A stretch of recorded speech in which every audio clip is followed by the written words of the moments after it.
Today, we have the honor of sitting down with Lecrae. Lecrae is a Grammy Award-winning artist, entrepreneur, and thought leader widely celebrated for his groundbreaking impact in both music and culture. He's also a New York Times bestselling author of 2 books that offer an unfiltered look into his life story and the journey of healing. Lecrae has been featured by CNN, Forbes, the New York Times, and NPR, not just for his music, but for his leadership in addressing mental health. In this episode, we dive deep into Lecrae's powerful story from a childhood marked by emotional, sexual, and physical abuse to hitting rock bottom in his early 20s. He opens up about the long road to healing from trauma, the role of spirituality and therapy in his journey, and the courage it takes to embrace true vulnerability. Lecrae also shares how he continues to find purpose and strength in the process of restoration, and how his experiences have shaped his mission to inspire others to heal and thrive. Whether you're a longtime fan or new to his story, we believe this conversation will leave you with a greater understanding of resilience, redemption, and what it truly means to heal. But before we jump into today's episode, we want to highlight our sponsor, N2 Water. If you've been tuning in regularly, you know that we're all about promoting holistic well-being at Mighty Pursuit, mind, body, and spirit. A key component of physical health is ensuring proper nutrition, but there are a number of challenges to this. In a world flooded with ultra-processed foods, achieving optimal nutrition can feel overwhelming. That's why we're excited to share N2 Water, a product designed to help you take charge of your health and reshape your approach to wellness. N2 Water is a hydration powder that transforms your everyday water into a nutrient-rich powerhouse. It restores essential minerals that are often missing from our modern diets using 5 simple, high-quality ingredients. These ingredients are sourced from mineral-rich seaweed found off the pristine coastal waters of Iceland. At the heart of N2 Water's benefits are 2 key nutrients, calcium and magnesium. These minerals are vital for maintaining overall health and combating the chronic disease epidemic that's so widespread today. Magnesium is a workhorse in the body, supporting more than 300 biochemical processes, while calcium plays a critical role in blood clotting, muscle and nerve function, and maintaining a steady heartbeat. On a personal level, making sure I'm meeting my nutrient needs is a top priority. I recently had a micronutrient panel done and learned I was actually low in calcium, a deficiency that affects nearly 70% of Americans according to the CDC. What makes N2 Water stand out is not just its health benefits, but its taste. My personal favorite flavor is lemonade, but they also offer grapefruit, margarita, and peach lemonade, all equally delicious and refreshing. Just add a stick pack to your daily water bottle and start enjoying the benefits. We're selective about the brands we partner with, and N2 Water aligns well with our mission to bring you products we trust and believe in. That's why we're thrilled to share this with you. As a listener, you get 20% off your order by visiting n-2water.com/mightypursuit and using the code EARLYSIPS at checkout.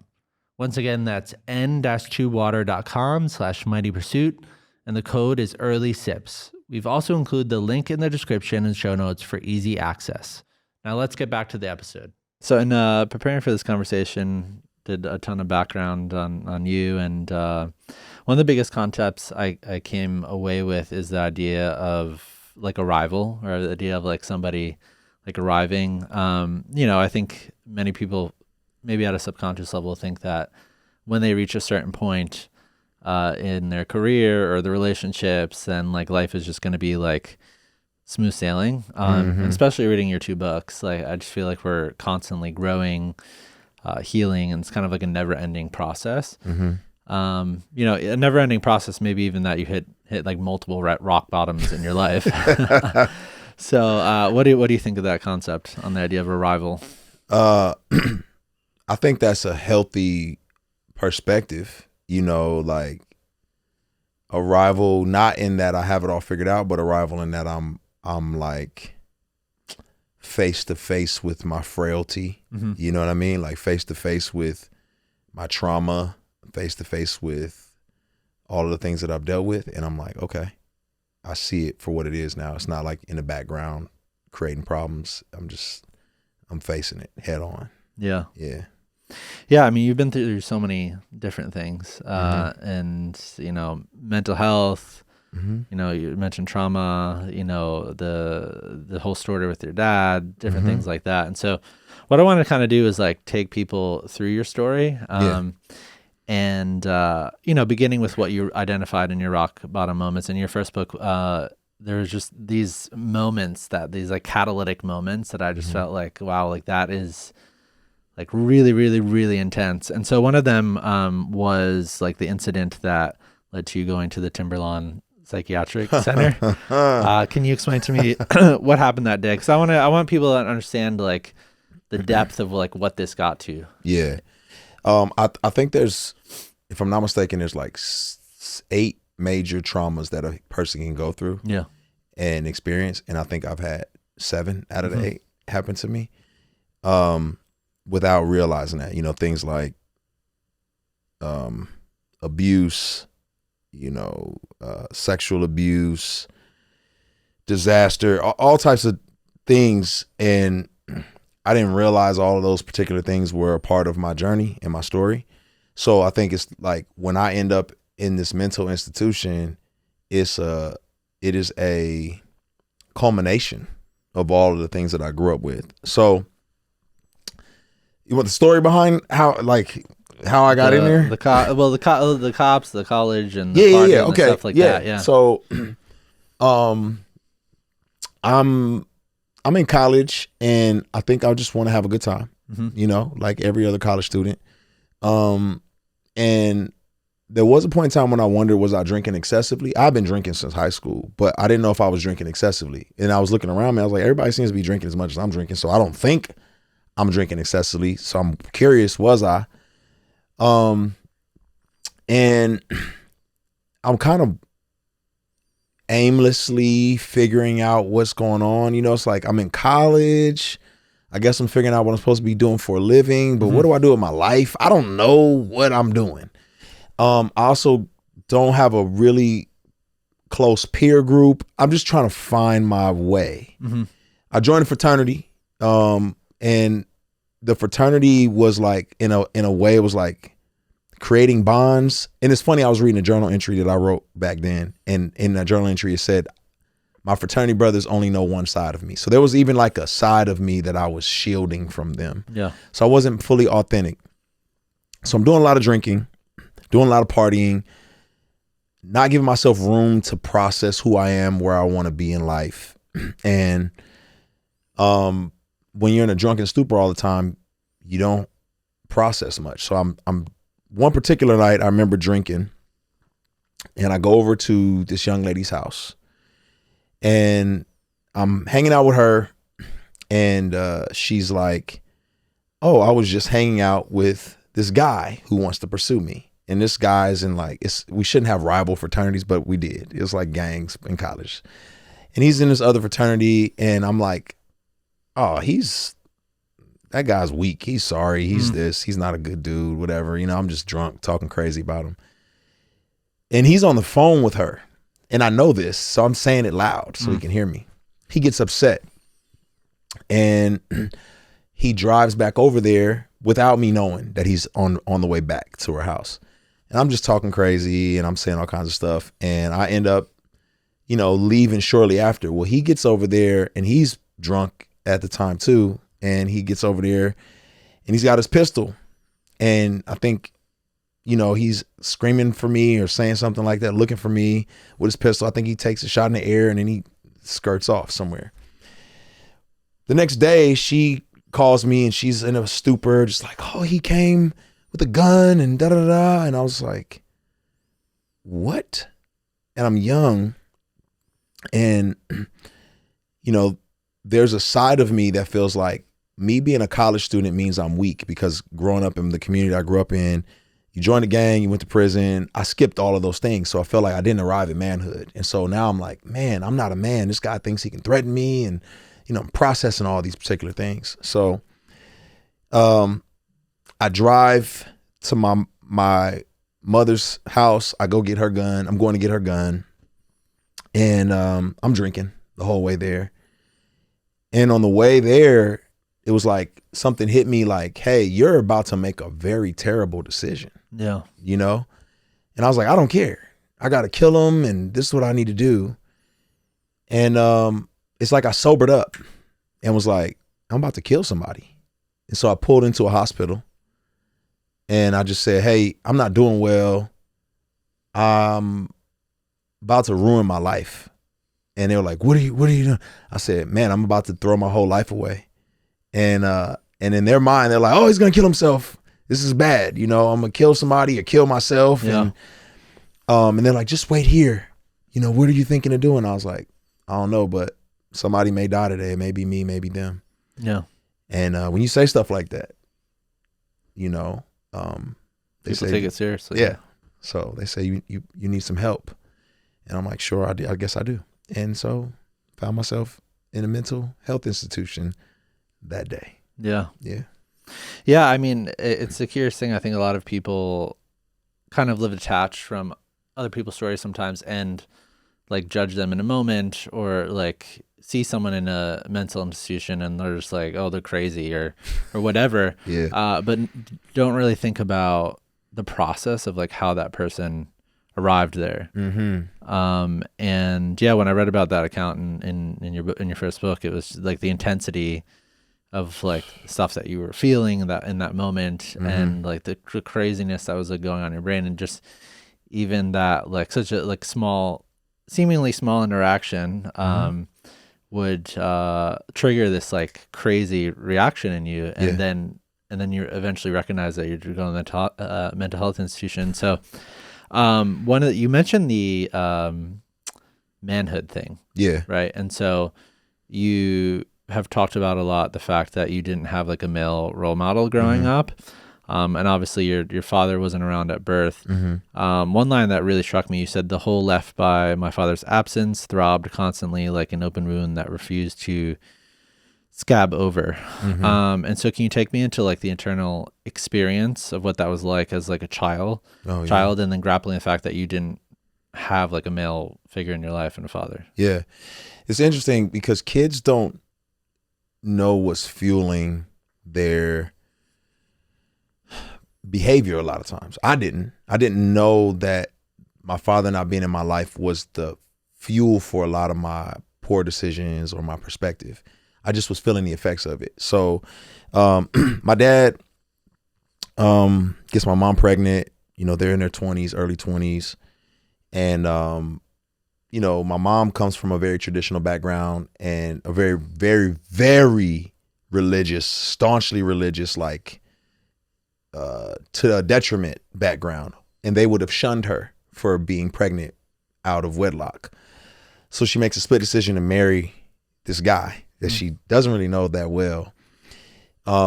He's trying to get his life together and figure it out, becomes, you know, ends up not being able to make as much money as he wanted to make, and reverts back to the old life before he had this job at UPS. That leads to him selling drugs and then taking drugs, and then his kind of life started spiraling downward. And that created just a weird space for him and my mom. And so she was like, I gotta escape. I gotta leave this guy because this is detrimental. And so he kind of understood and just let it go. But he never pursued me and never came after me and never tried to, hey, maybe we can do this. Maybe something should happen. So internally you're thinking, dang, he didn't even want me. You know, he just left me. He didn't even, like, I don't get a letter, a call, a card, anything. Like, you know, so now you're 7 years old, you're in school, and you see dads coming to games and you don't have one, and you also don't have answers. So you're not saying out loud that it's my fault I don't have a dad, but that's what you're feeling internally. Yeah. And so that began to fester and grow inside of me, that I am not worthy of his presence, that there's something bad about me, that I need to be rejected. And you grow up with that internally. I could not articulate that. I just know that I felt like I needed to earn the approval of people, which probably is why I became so driven, so ambitious, because in some kind of way I've got to prove that I have value and I have worth because this man rejected me.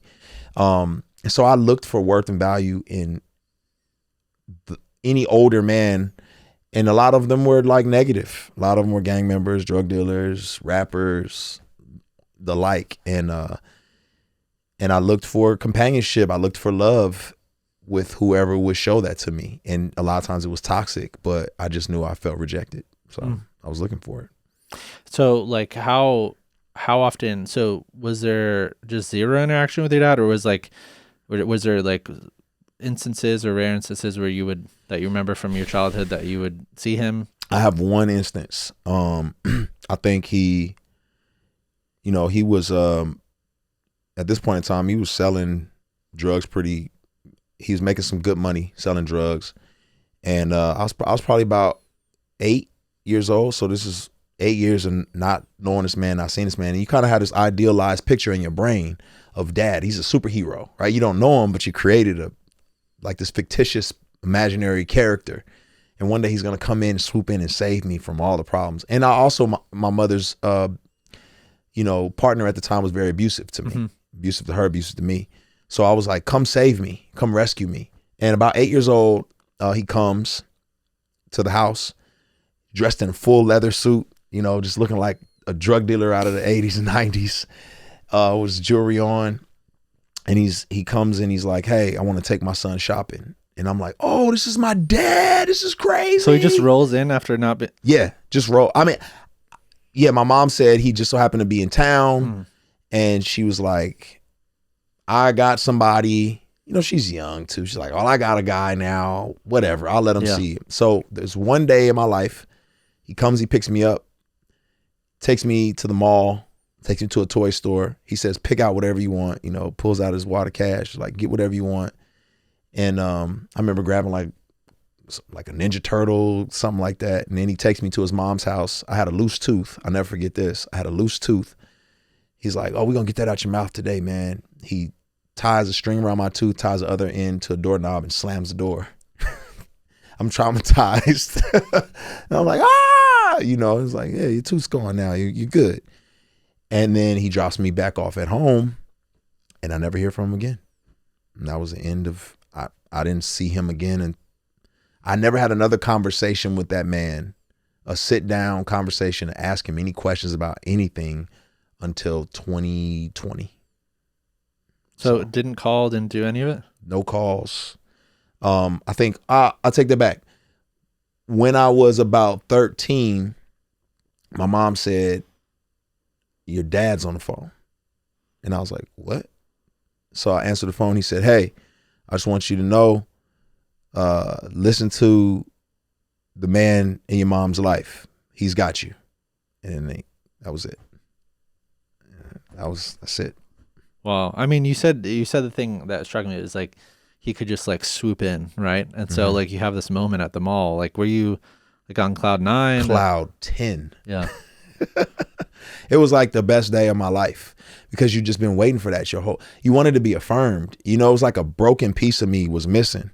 And he came back in. A lot of people won't admit that they want a missing parent in their life. They won't admit the brokenness. They'll be like, I'm fine. I was fine. I didn't need it. You just probably haven't like been able to unearth the feelings of rejection or loss of that not being a part of your life. I felt it. I felt it at every basketball game where my friends' dads showed up. I felt it at when my friends would get shoes and their dad would be like, oh yeah, these are the Jordans. And, I felt it when everyone was like, what's your dad? And I couldn't tell him anything. I didn't know how old he was, how tall he was, what he looked. I seen him one time, and so I had that one memory. There's not a single picture of us together, like nothing. So it's like, it must be me.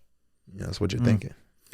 Yeah. I mean, it's hard to like, if you had your parents growing up, it's hard to imagine that. Like, and so, some people could just be, oh, okay, you didn't have a father, but like, you don't know what that feels like and just the idea of like not being wanted and like internalizing that message from such a young age of like, I'm not wanted, I'm not worthy.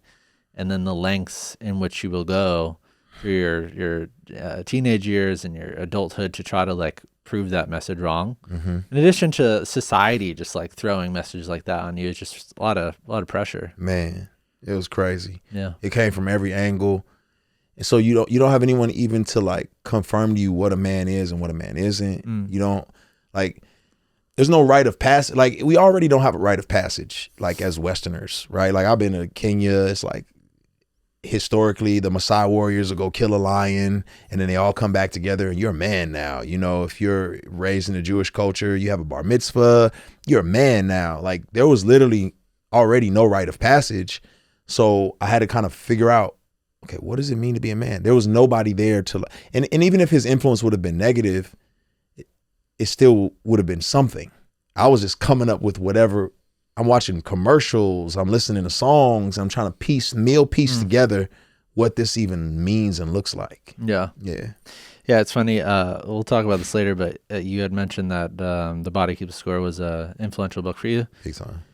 And so we had basically his right-hand man on our podcast like probably 4 or 5 months ago. And so he was talking about trauma, and he was just saying that indifference is actually is like worse than hate when it comes to trauma. Like just like saying like, I don't want you, I don't just like care, rather than like a very intense emotion from a parent to a child or something like that. And he had been through a whole thing with his father as well, and that was like at the root of his trauma. Yeah. But this just made me think of that, because you were just saying like it's one thing for them to just have negative experiences, but then it's a whole nother thing of just they just didn't care at all, and just like, you don't matter, you don't exist, basically, essentially. So like, yeah.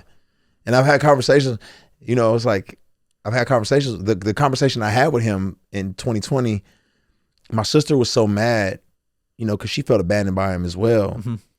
She saw him once at the time in his life, he had succumbed to the drug addiction, and he showed up she was working at a fast food restaurant, and he showed up like pretty homeless and wrecked from the drugs, and he had like a birthday card for her.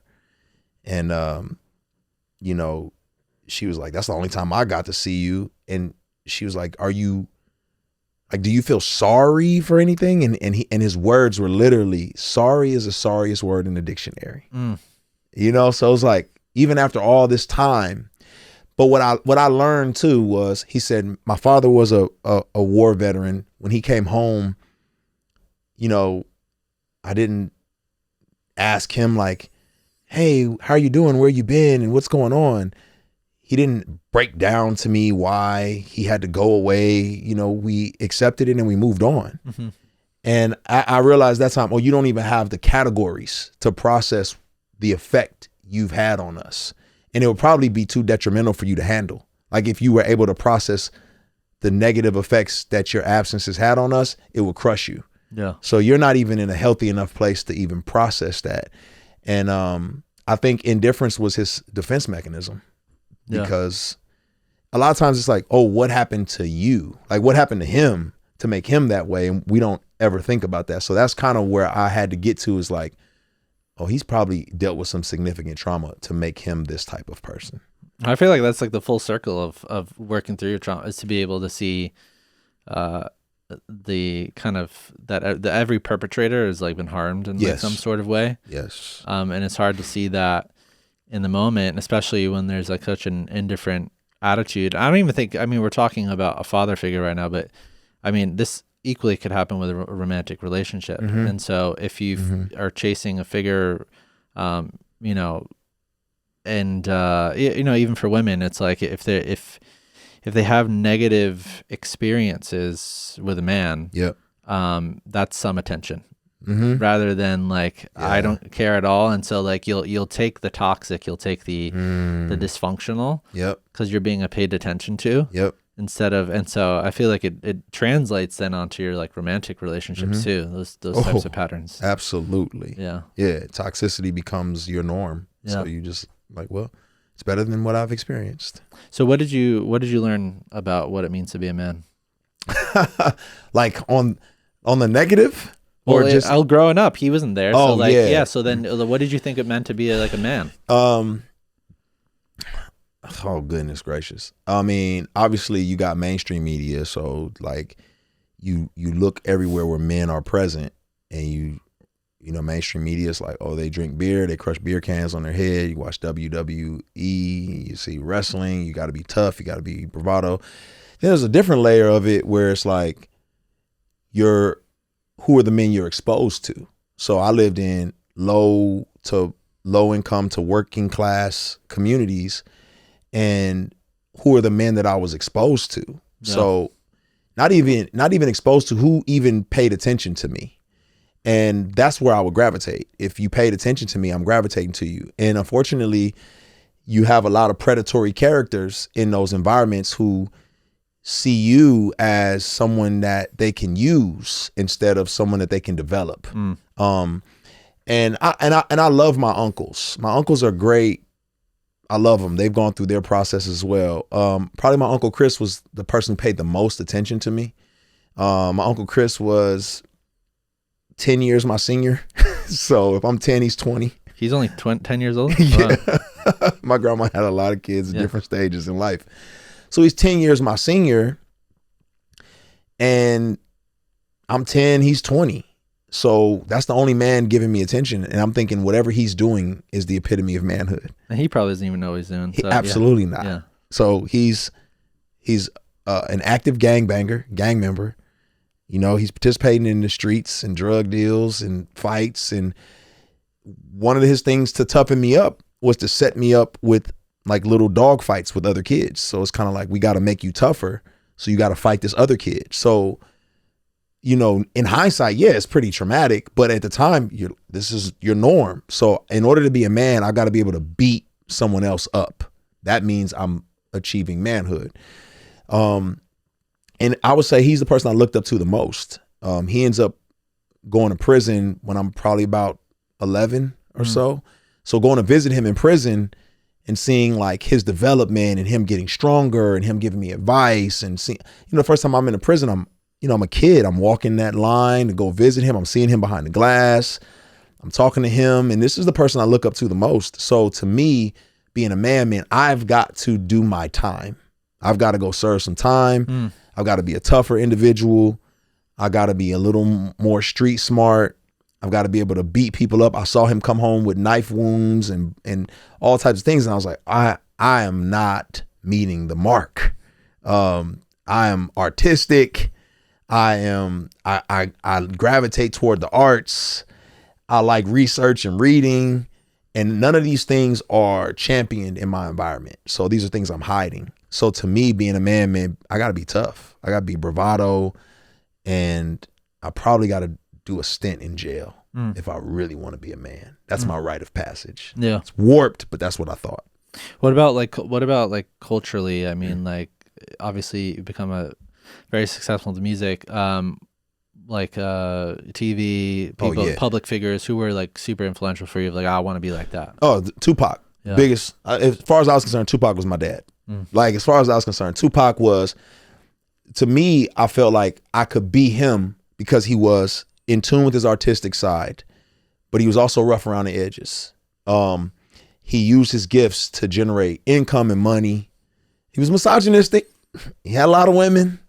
And so it's like, I got to be like Pac. So I need all of the accoutrements, the jewelry, the toughness, the guns, the girls, that is the standard of manhood for me. So Tupac was it. There's no, that's the standard. Yeah. Yeah. That's good. Yeah. I actually had a poster of Tupac on my wall when I was growing up. Wow. Yeah. I'm like a white kid growing up in the suburb, and I don't know, just listening to his music, but I feel like his music, it was just so real. That's right. So, you know, there's a lot of aspects, obviously, of hip hop and rap that have come under criticism, the lyrics and what is being spoken about. But like, there's an aspect of his music, like apart from that was just articulating what life was like. Yeah, it was just like reality. Yes, and so he was able to do that well too. Like, he could tap into the pain and articulate. He had a song called Papa's Song where he talked about his dad not being in his life. And, you know, his mom being a drug addict, and I could relate to some aspects of that story. So for me, like, yes, this authenticity. Authenticity was another thing about him that I appreciated, which I think was a positive trait. But I felt like I just wasn't living up to that standard a lot of times, because, you know, the things that happen to men I was adjacent to, but it wasn't happening to me. So Tupac got shot. My friends got shot. My aunt's boyfriend was murdered in a drive-by, but I didn't get shot at. So what am I not doing right? So it's like a rite of passage almost. Yes. Yeah. You know what I mean? It's like, it's not me though. So what am I doing wrong? Yeah. Yeah.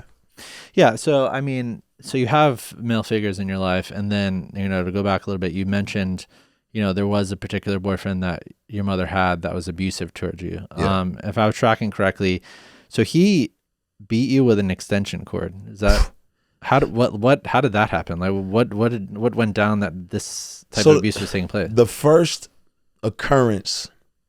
So my mom dating these guys. I liked one of them. She said he was soft. He came crying to me like, "Oh, don't tell her, don't leave me." And I liked him.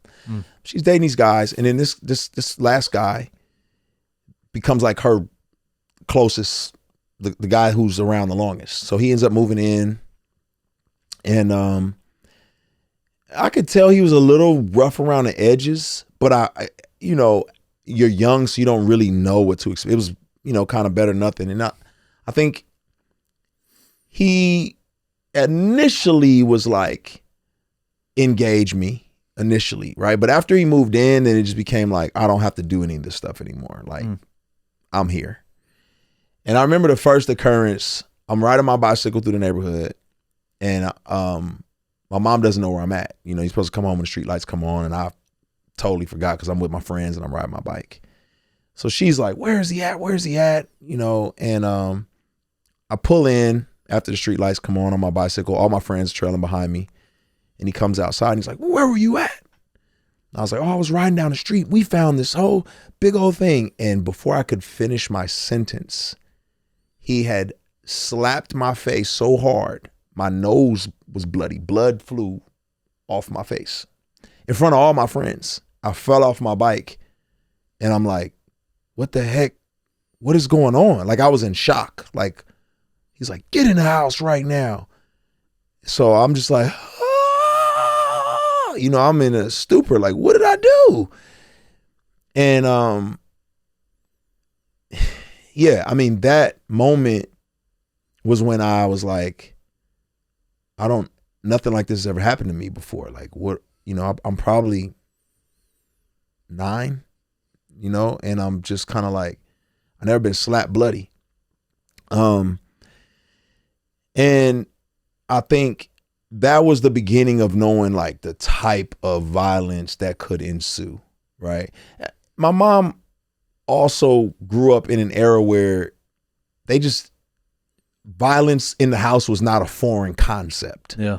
So like she grew up where it's like somebody might get hit over the head with a broomstick and knocked out and they just douse you with water, get up. So what I was experiencing her was like, you know, and then she was constantly fighting with him.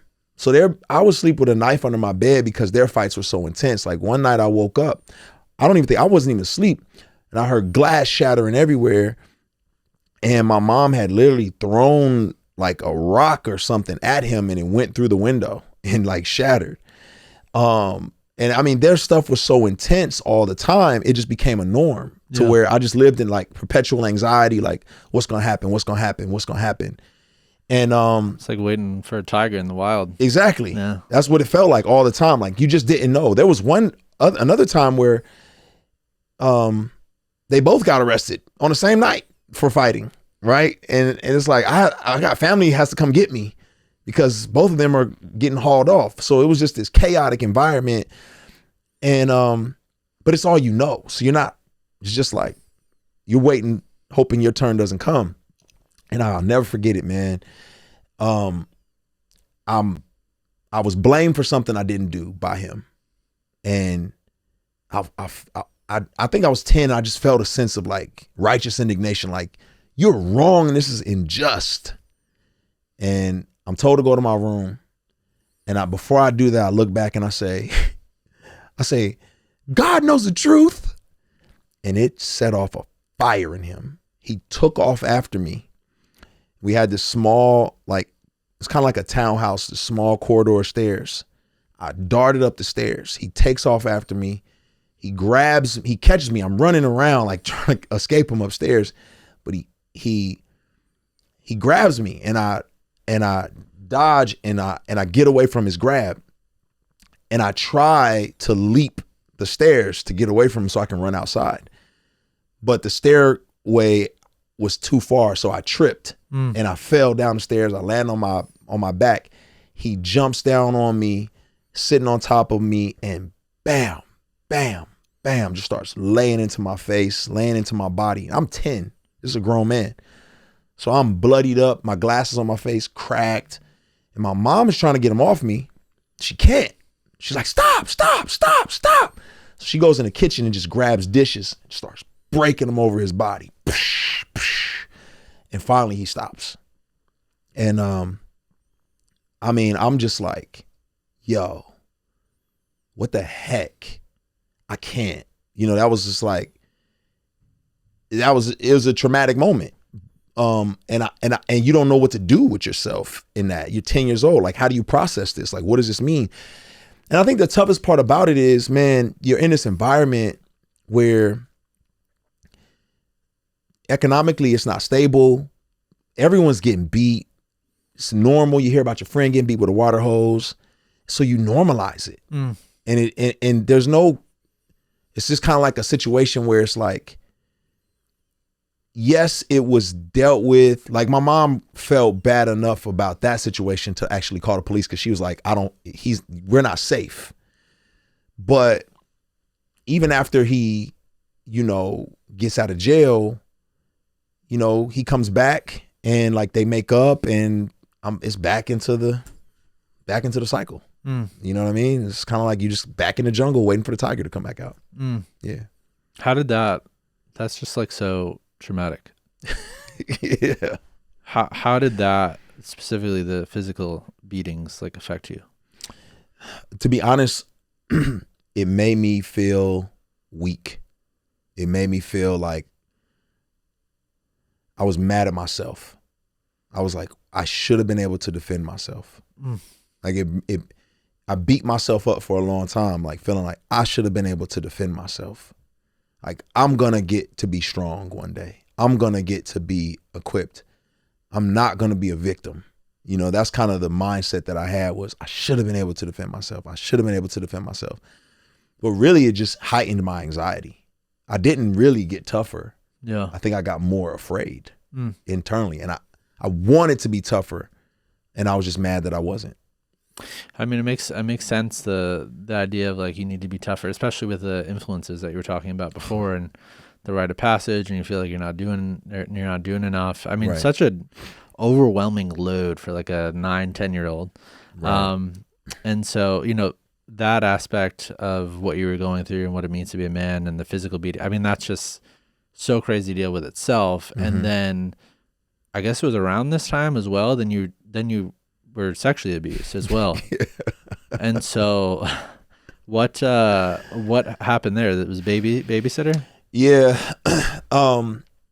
Again, you know, your mom is working full time. She's trying to make ends meet. And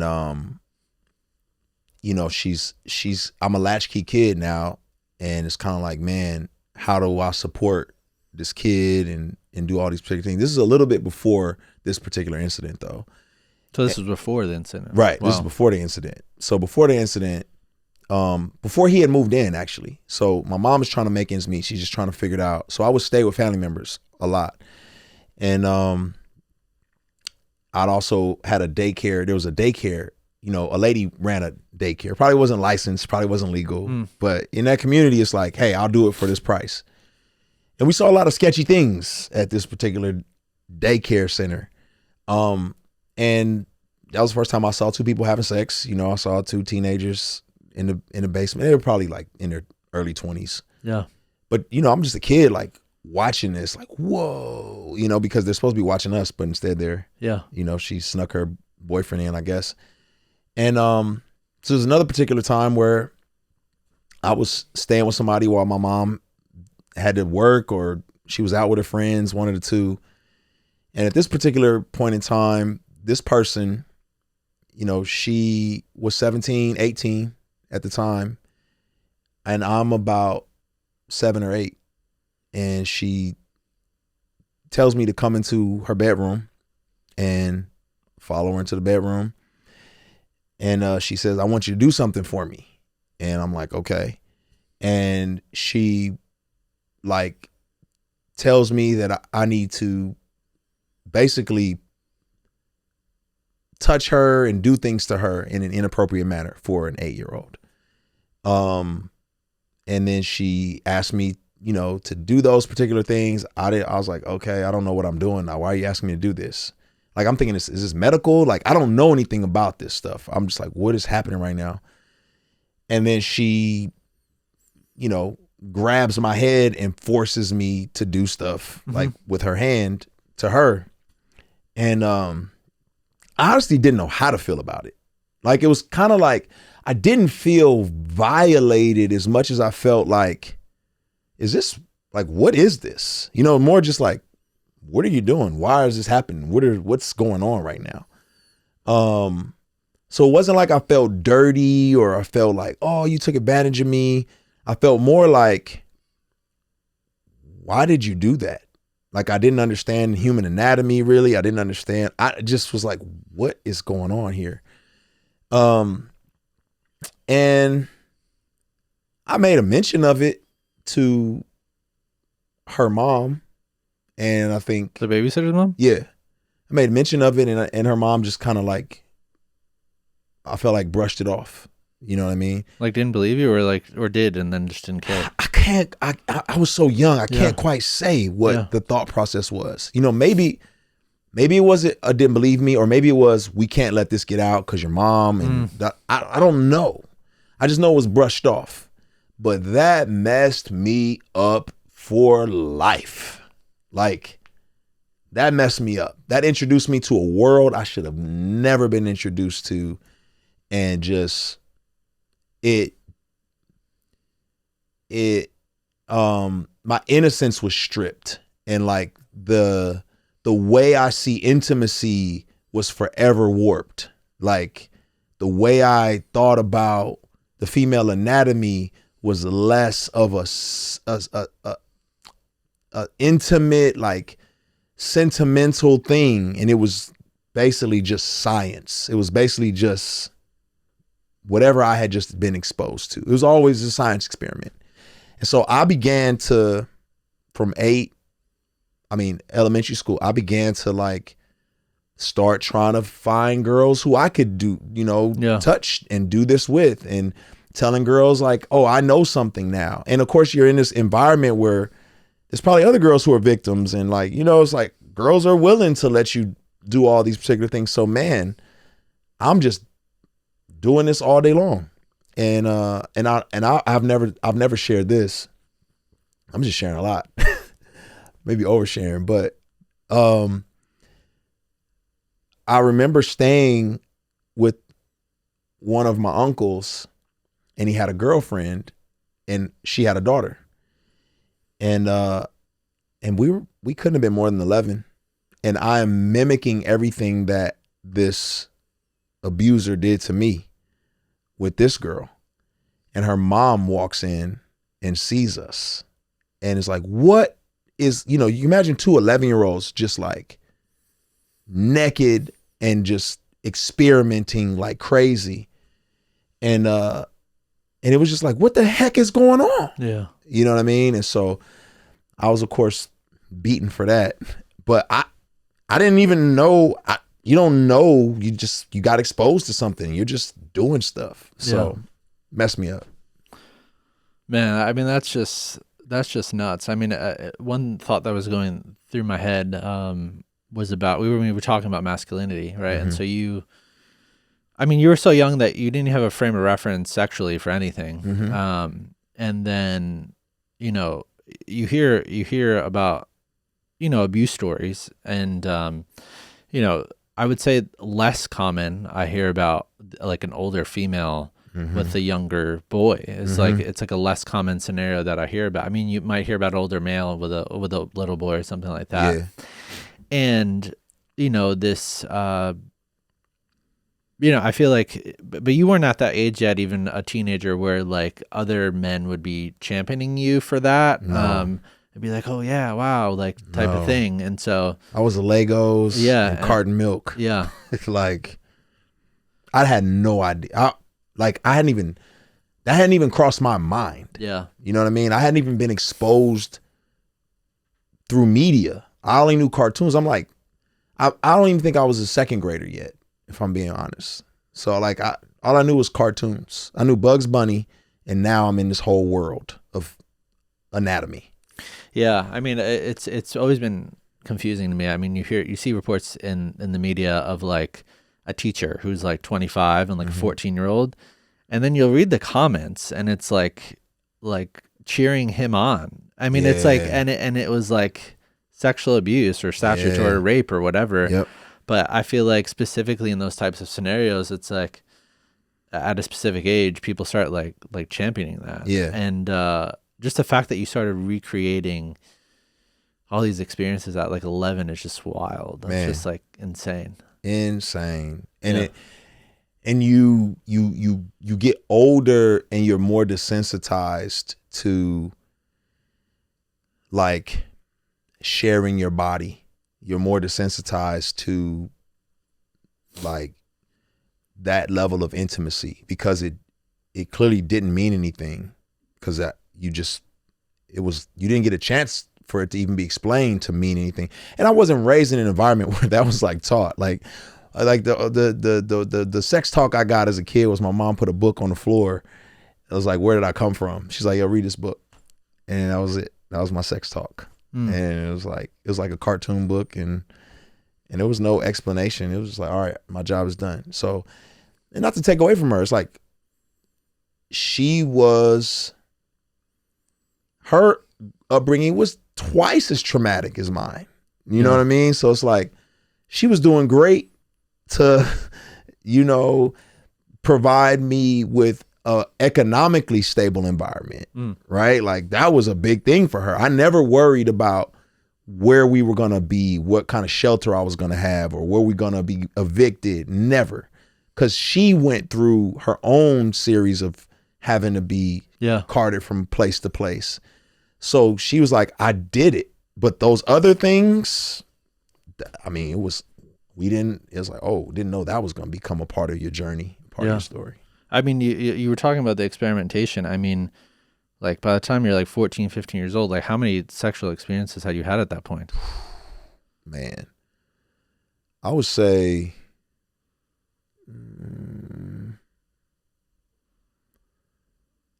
by 13, I'd had about 6 sexual experiences already. Like 6 by 13. It's crazy. Yeah. That's nuts. And then,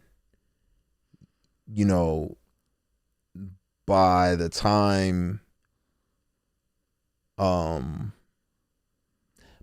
got to high school, I wanted love though. I wanted to feel embraced. I wanted to feel nurtured and cared for because I didn't grow up in that type of environment. My mom is a very loving person, but she was just raised so tough. She didn't have time to, and she was chastised for making me soft. So it was kind of like I wanted some nurture somewhere.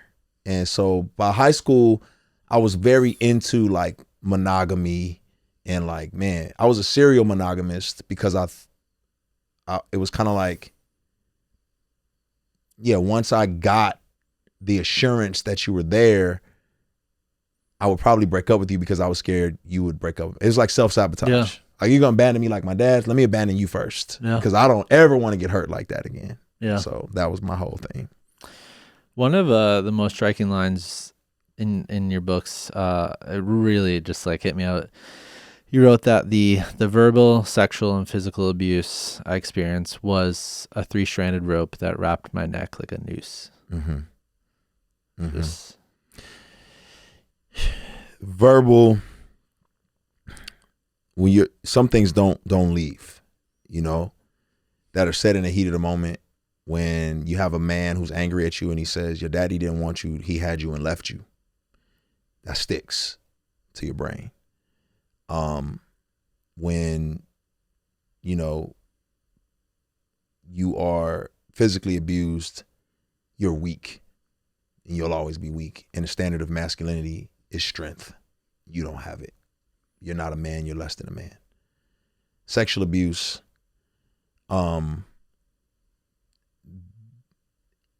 You're weak, but you don't know you're weak because you were even taken advantage of by women. So you got to take advantage of them before you get taken advantage of. Yeah. So at 18, you can't unravel this. You just start. The best way I could articulate it is you've already had so much trauma in your life by the time you're 18. You're like a glass of water with a paper towel on top, right? The paper towel is on top with a rubber band around the paper towel. And your mental health is that paper towel. Over the course of your life, people have been dripping water on it. And all it takes is one moment for it to finally just, like most people have the opportunity to be 18 and still have a very dry piece of paper towel over their cup of water. Mine was soggy by the time I turned 18. It was soggy. So some people will say, well, why did that set you off like that? It's not that particular event was so traumatic. It's that I had so many series of traumatic events that by the time it got to that one, I was done. Yeah. I mean, even going back to the beginning we were talking about with that incident, it was just like, how does someone arrive to behaving that way? Right. And, you know, observing your story and looking into it, it just seemed like there was like a darkness that was brewing within you. One thing was just like the one incident that really struck me was the BB gun incident with the woman in the car. Yeah. I mean, you know, I was reading, I'm like, this is like some dark shit, like, you know? And so but there were so many themes of power and autonomy and stuff that you look back at as an adult and from psychological standpoint, it was just like, you could see what's going on there. But can you explain to me what happened with that? Man, it is dark when you think about it. It's funny, but it was, I think by the time I became a teenager, I would get off on other people's pain and suffering because I'd endure so much. And you just want other people to, like, it's kind of like, now you know what it feels. You're not thinking that. Yeah. But you do get a joy of just like somebody being in fear or like, and you have the power as well. So what happened was, I'm at school. I think I'm a 7th grader at the time. And a friend of mine has this BB gun, looks super real. And I was like, yo, this looks crazy real. And I've always been like an extremist, impulsive, kind of wild. I had a wild streak. This gun, this looks so real. I was like, yo, you could probably rob somebody with this and get away with it. And we're walking home from school and I'm walking with them and I'm like, I just got this idea to try something. And I see a car coming down the street. It's a woman driving. And I just pull it out and stand in the middle of the street and aim it at her like I'm about to carjack her. And I see her freeze. She's in panic. Like, oh my God, oh my God, oh my God, oh my God.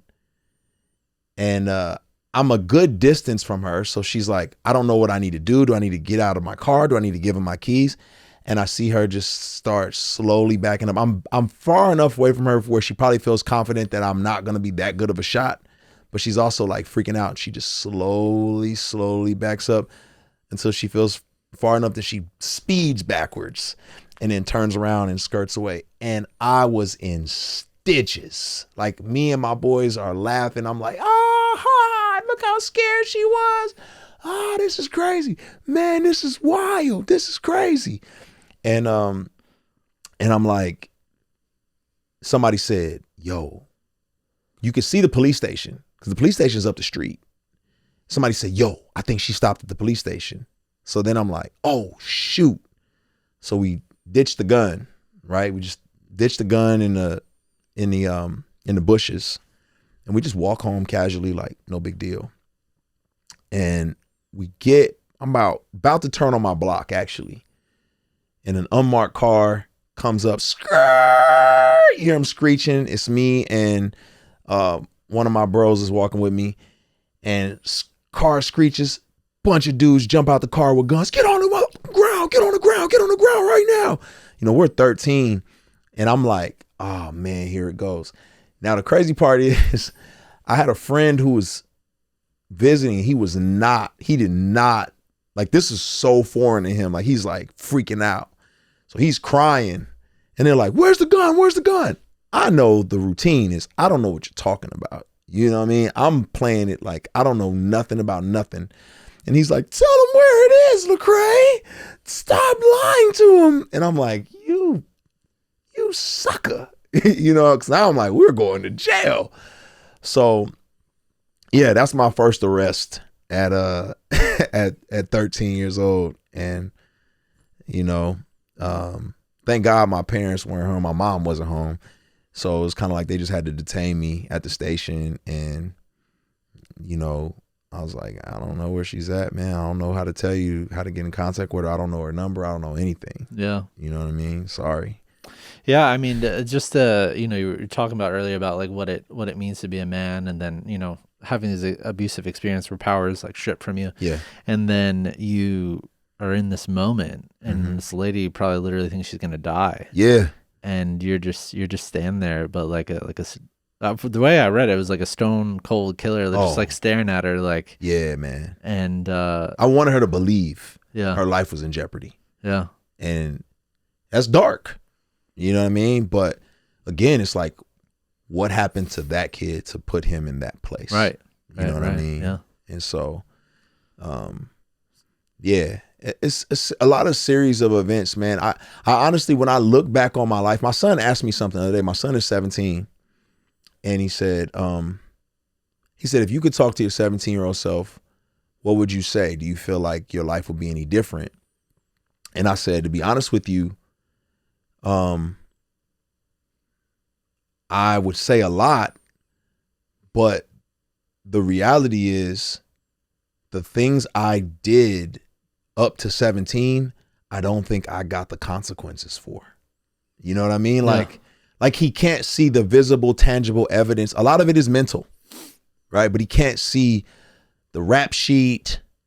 Like, he can't see all those particular things. And I don't know how I escaped. I got people who've died, people who've spent years in prison. I mean, like, honestly, it's like the grace of God I'm here, because it's like a crapshoot. Like, oh shoot, why wasn't that me? He went, and this happened, and this, and like, that could have went in a million ways. That could have been a lady who had a gun in her car and shot at me first. Like, it could have, right? It just could have went so many different ways. Yeah, I mean, you're talking about, you know, your son being 17, and so your teenage years. I mean, it seems like, obviously, I think you just won 2 more Grammys last year, right? Yeah. So four-time? Yeah, 4 Four-time times. Grammy. Okay, so obviously you become a very successful recording artist. You know, what were some of the things that you turned to in order to cope with those experiences? It seemed like at this point music started becoming like the thing, creativity and artistry and stuff like that. Yeah, I was very expressive with poetry, right? Music.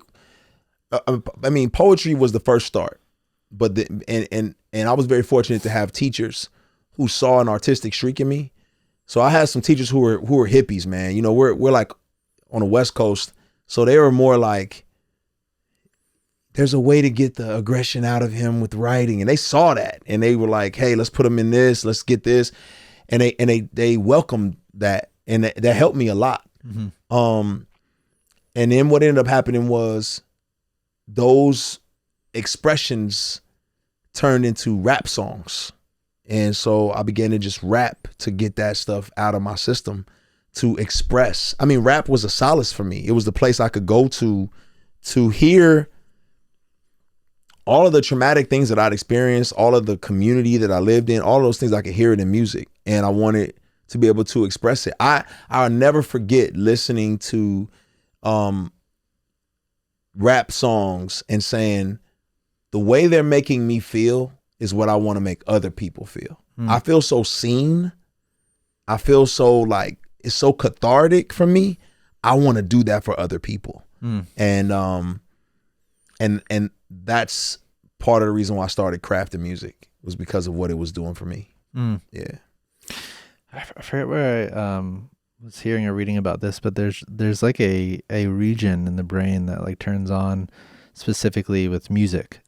Wow. Like a biological thing. And I've also heard people talk about, like, just from like a spiritual standpoint, like when they're in flow, when they're creating music or coming up with a song or lyrics or whatever, like it's just a very like spiritual experience for them. Wow. Or like a transcendent thing. Yeah. Did you feel like that? Like what, like, you know, you had all these terrible experiences, but then like you get in it and like, I don't know. The music had a different, I would definitely say so. Yeah. I would definitely say there was something, like I could feel like it was like some like transcendental, some like, I don't even know how to articulate it, but it was like, it was outside of the realm of my reality that I felt like I was existing in was when I was listening to music. You know what I mean? It was almost like there was a side of me or an aspect of my life that got touched because of the music that I couldn't experience anywhere else. And it definitely was a very powerful, it's hard when you get to where I'm at now to understand how it affects people that way, because you no longer can feel that the same. You've been in the kitchen so long, you know how all the meat is cooked that you like miss. It's almost like that first high off of a drug. You never get it again. But that's what I had as a kid listening to music. It was like, it soothed my soul. Like there's a story I think of, like David the psalmist, and he would like soothe the king's soul playing music, and I think that's what I was feeling. Yeah, that's really good. Yeah, I mean, some people, obviously, like music is like a therapy now. It's like music therapy for people. It's like, it's kind of crazy, like what we found that it does for you on so many different levels. And so, you know, we're edging up kind of against that, like into the years of like the psych ward incident. Like it seemed like a succession of like rock bottoms that ended up happening at that point in your life. And so then there was one day, it seemed like your mother triggered you, and you intentionally smashed your head against a mirror. I forgot about that. Man, I forgot. There's so many things. There's so many things. Yeah, I was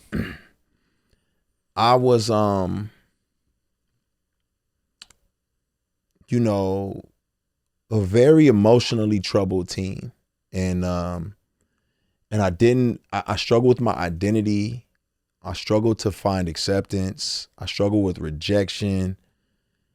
And I would put on the airs, the external things to get you approval, the clothes, the hair, like whatever externally I could do to make people desire me, because internally I felt so empty and low. And my mom is drinking one night, and I remember her sitting on the couch, she's drinking, and we get into it about something. And she says to me, not knowing the level of baggage I have around this particular issue, right? So I'm probably about 15, 16. And she says to me, "You acting just like your damn daddy. And that's why I left his ass." I mean, she might as well have told me, like it was like all these wounds just opened up at one time. She might as well have just said, like, "You're a horrible individual and I wish I never had you." That's kind of how I heard it. You know what I mean? So I think I just went on a rampage. Like it was just, because you got to think, I'm like, I'm acting like my dad. Who is my dad? My dad is, I know he's a drug addict, but inside he's a superhero. Don't ruin that for me. That's why you left him. Don't give me this reality. You're messing up my reality. You're messing up my fantasy with this reality that he's not a person worthy of being around. And then that's why you left him, because of the way I'm acting. I'm already dealing with rejection. So will I be left as well? Will other people leave me because of it? Like, all of that is swirling in my brain. And I remember just my fist went straight through the glass table. Pow. She's like, what is your freaking problem? You know, I'm bigger than her at this time. So it's kind of like, she knows she can't physically stop me. She rips my shirt. And I'm like, let me go. You know, I'm in the bathroom. Bow. Headbutt the mirror. I don't care about your stupid house and your mirror, your house, everything. I don't know. I hate everything right now. I'm just mad. I hate everything. Bow. Shards of glass come off the thing. And I'm like, you want me to go? I'll leave the planet right now. You know, with the shard of glass, I'm just like on a psychotic, hormone, teenage fueled mental health crisis full on. And she's just like, what are you doing? And I was like, I don't care. I don't care about nothing. I don't care about nothing. And I don't know how I did it. It's all a blur. Like, it's like a flash.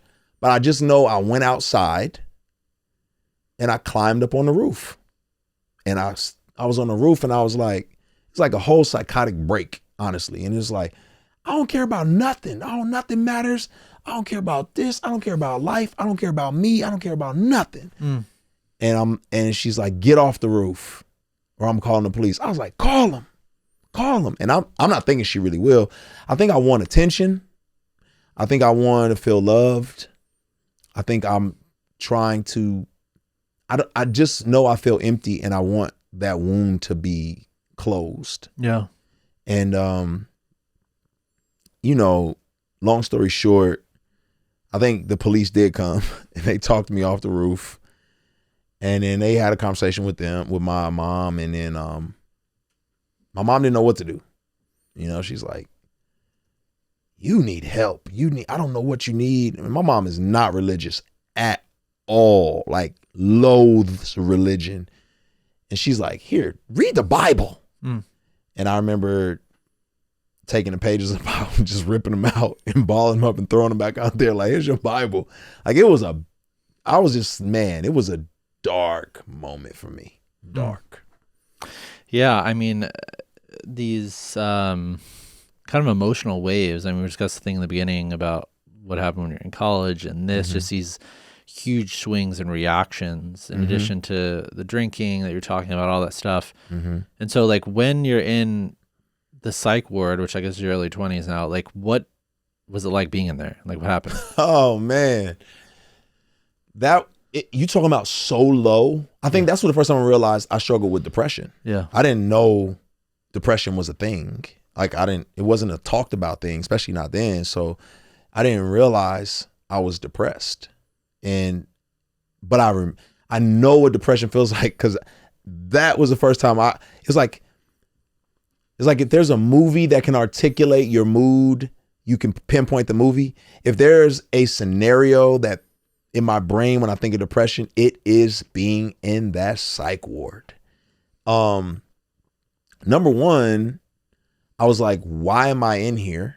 Because I was hearing the worst stories ever. You know, I'm sitting in there and I'm like, we're sitting in like doing a group therapy time and I'm hearing these stories. The stories made me a little self-righteous, if I'm being honest, because my situation wasn't as bad as some of these other people's, right? Like at least what I was doing. I'm a college student. Yeah, I'm on a full ride, you know? And these folks around me are like, yeah, I drink a gallon of Jack Daniels a day. I hate my life. I'm like, a gallon of Jack a day? You're crazy. Yeah. You know?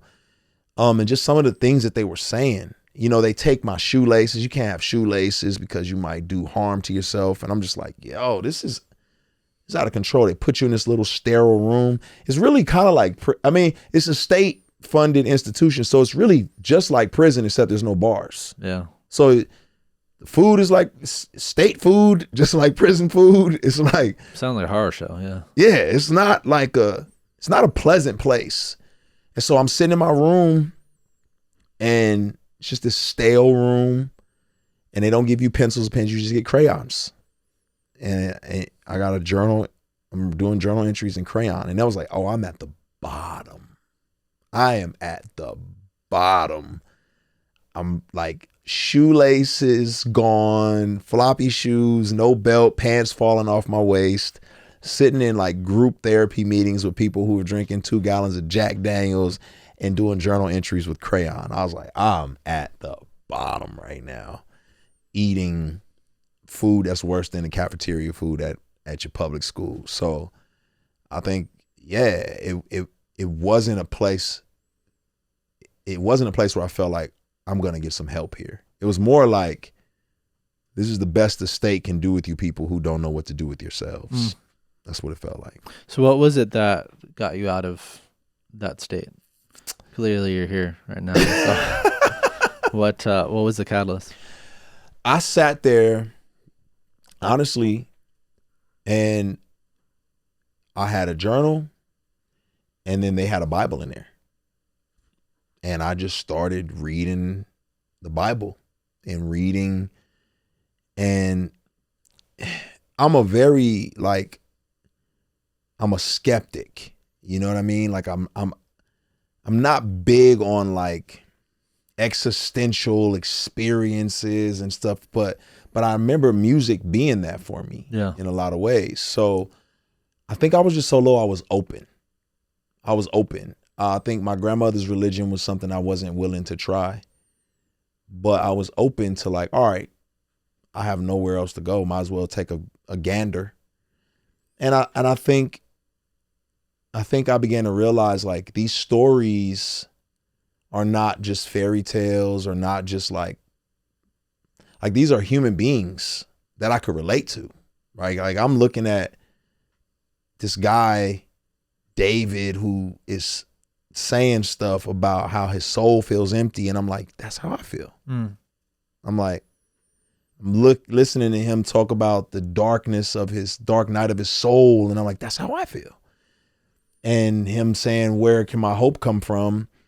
And I think I had to process some things. Like the biggest thing is purpose, right? Like if I'm a cosmic accident, if I'm just a bunch of matter and atoms, do I really have purpose, right? Or am I just a cosmic accident? And I did feel like I had purpose. I did feel like I mattered.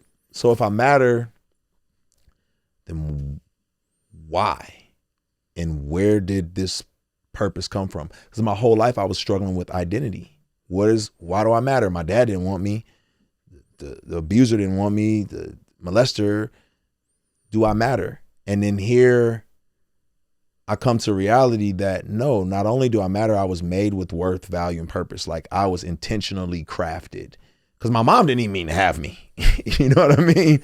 But to know that there was a creator who intentionally made me and saw me as valuable and saw me as worth living for and dying for, was a different sense. To know like existentially there's intelligent being and design that says you matter. I think that put me in a different frame of mind that no one else could speak into. Yeah. It's kind of like we can have our intellectual debates, but existentially, experientially, I know I have meaning. Yeah. And nothing's going to be able to take that. And I think that's been obviously it hasn't been a perfect journey. Yeah. But it has been a journey where I foundationally, my faith is the evidence of my value, my worth, my purpose, my meaning, and I can move forward in life. And regardless of what comes at me, regardless of what tells me, oh, you suck, your dad left, this, you didn't win the award, everybody hates you, you voted wrong, whatever it may be, you're born in the wrong caste, class, ethnicity, you can't take that from me. And that puts me in a whole new like frame of mind and living. Yeah, that's incredible. It's funny. This episode hasn't aired yet, but last week we filmed with a scientist professor that teaches at Columbia, and she teaches and researches the science of spirituality. And she was able to demonstrate through a series of experiments over the last probably like 15, 20 years that spirituality has a protective mechanism against depression. And yeah, like all these like clinical studies that were done. And it makes me think about what you're saying, because you, with your whole life experience, you could have, a lot of people would arrive at the point of like, my life doesn't have purpose.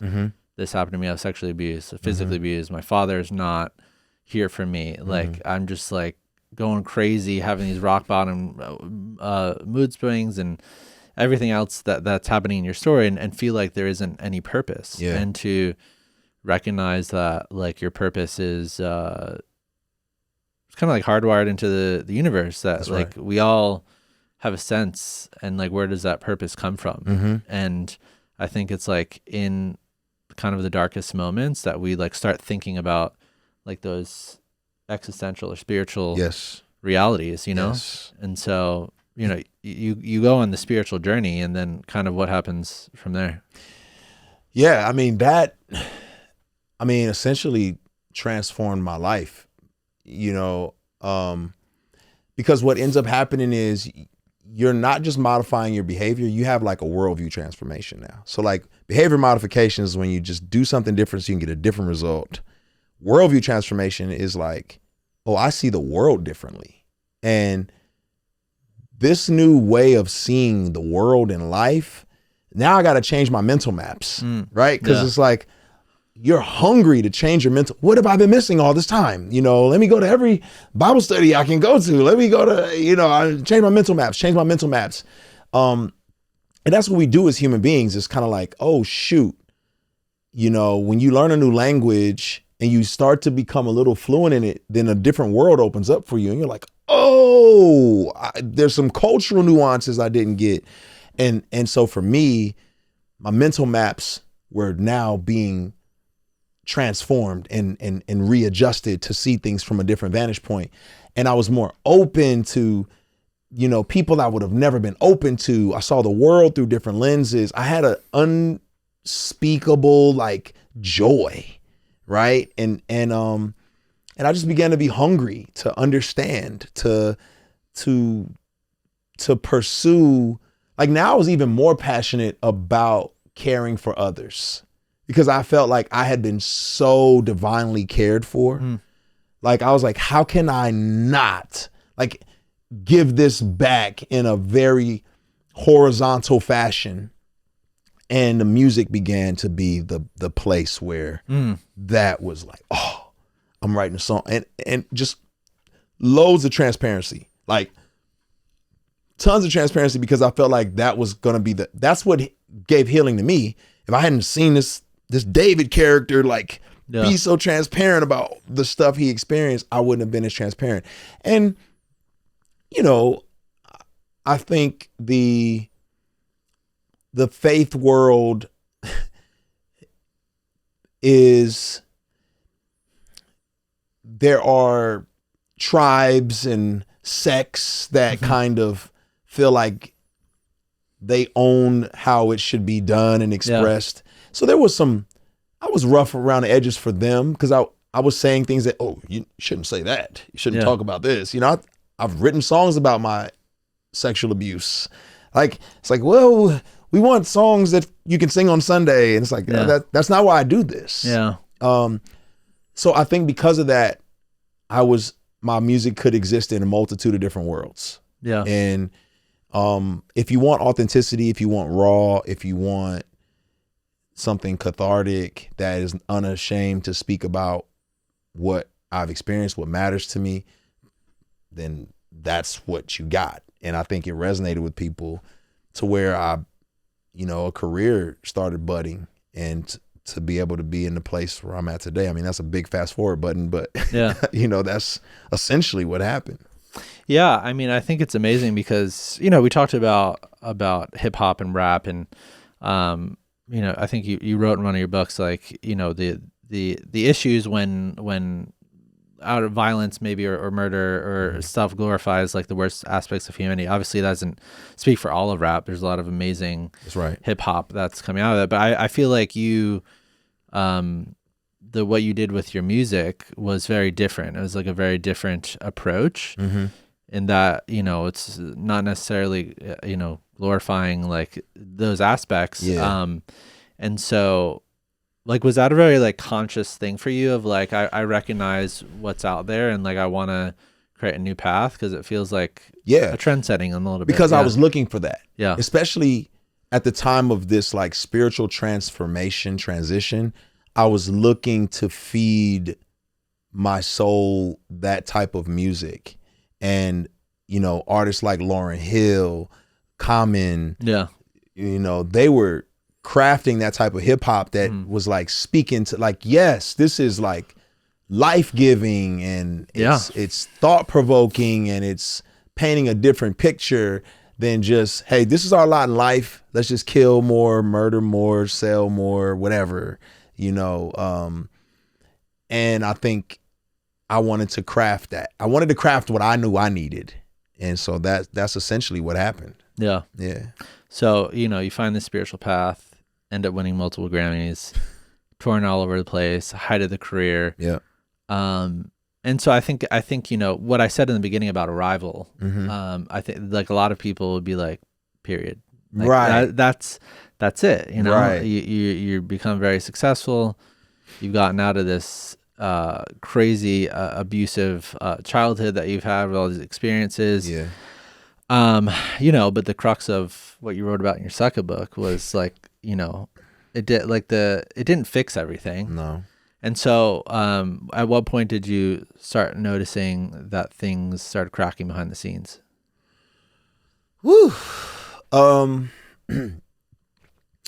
think I had some pretty rose-colored lenses about faith, about the music industry, about power, people in places of power. Like, I don't think I believed things could be corrupt. I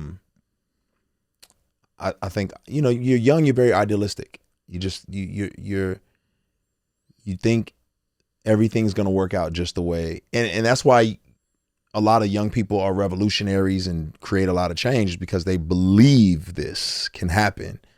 The unfortunate part is you don't ever rid any system of corruption or evil or darkness, because in order to do so, you'd have to eliminate yourself, because that exists within you as well. Right. So it began to reveal itself, right, in both me and the structures around me, whether that was the music industry, whether that was the faith institutions, whether that was society at large. It all began to kind of like fold in. And I think, I think it started initially with me being invited on like this big tour.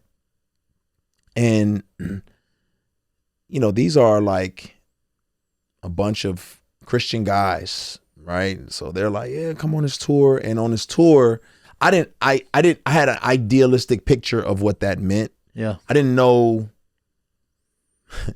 that people would get drunk. I didn't know that people would, you know, still be like committing acts of infidelity. I didn't think that was a real thing. Yeah. And when I saw those things like taking place behind the scenes, I think it started to form some cracks in me, right? It started to like mess up my idealism. And like, does this thing really work? Right. Yeah. Like, wait a minute. Yeah. I could do this over there. Like, what's happening here? And I think my idealism should work its way into realism. Mine worked its way into cynicism. And so I found myself very cynical about everything I was seeing. Then in the music industry, there was a lot of cynicism, because I was like, man, people just take advantage of you. They only care about you when you're hot, not when you're not. a lot of predatory practices going on, and I'm just like, man, like where's it safe? Then, you know, politically and socially and economically, you're like, wait, this system is flawed. Like everything is messed up everywhere. And then internally, I'm personally experiencing a new level of like growth and opportunity. And what starts to happen there is you're fighting constantly all of the temptations coming your way. Yeah. But then I started wondering, am I fighting in vain? Because no one else seems to be fighting, right? Like no one else seems to care. Why am I fighting so hard? And I got very cynical. It got dark. And I was like, oh, I've always been an extremist. So I don't know what moderation means. So I'm like, all right, well, if they're drinking in moderation, that means I can drink to extreme. Yeah. You know, so I'm drinking because I'm like, well, you know, I'm not fighting that. I'm not going to be a teetotaler and not drink anymore. So for me, though, I come from a family of addiction. So alcoholism quickly became a part of that journey to where I was finding myself, man, if I'm on tour for 50 shows, that's 50 days of constant drinking. Like every day? Every day. Every day, especially when you're in like a B market city, like no shade to like Iowa City or something like that. But it's like, let's drink 3 times today because there's nothing to do here. And the person that jumped in the middle of the street with a gun for excitement didn't disappear, right? I still liked excitement. I still like thrill. It's probably part of why I like performing and all of those particular things. So now I'm chasing thrills off the stage. Well, what does that look like? If I'm healthy, maybe I'll go skydiving or 4-wheeling. If I'm unhealthy, maybe we'll just go to a bar and be rowdy and cause a ruckus and, you know, risk people, you know, getting on my nerves and that aggression welling up, and then it turns into a fight that could have been avoided, right? Like it's like that is the line I'm towing. So I guess long story short, well, you were saying the thing about the, you know, that stuff didn't just go away, and so like where, like because we jumped in a timeline like 10 to 15 years. You had this whole career and stuff like that. Where like did you feel like through your whole initial spiritual journey you dealt with this trauma, or not at all? No, not at all. And so not at all. But because you're focused on changing your mental maps. Yeah. Right. So there is transformation that happens, and there's some, but you're doing a lot of behavior modification, right? Because the deeper stuff hasn't been dealt with. Yeah. So you're acting rightly, but you're not. Exactly. You didn't actually deal with the root problem. Yeah. Case in point, a good example would be this. Yes, I understood now I have value and purpose. Yeah. But no, I hadn't dealt with feeling rejected. And so now I'm, instead of like scantily clad women or gang members, it just became like influencers or leaders or artists that I clamored for their acceptance. Right? So let's say there's some healthy character, some, you know, A1 stand-up guy who's raising his family right and who's doing everything by the book. It's still unhealthy for me to base my worth and my value on him accepting me. Yeah, for sure. And I was doing that. Yeah.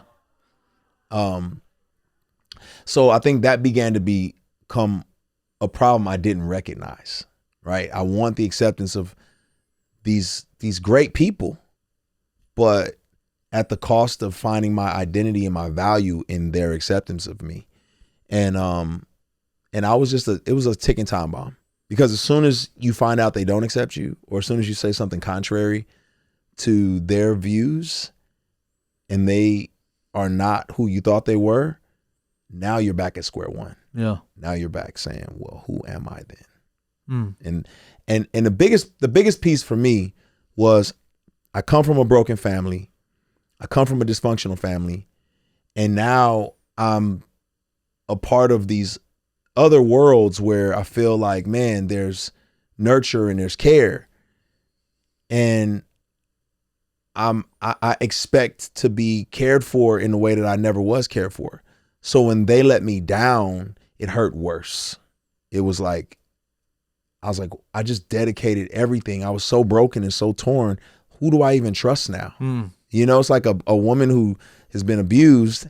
She like leaves that guy, gives her all to the next guy, and he takes care of her, but then he ends up doing something that is abusive to her. And she's like, oh, I'm done. And that's kind of the position I was putting myself in. Yeah. I mean, I was surprised when you wrote that, like, you know, you're a public figure and, you know, you kind of trailblazer the type of music that you're creating.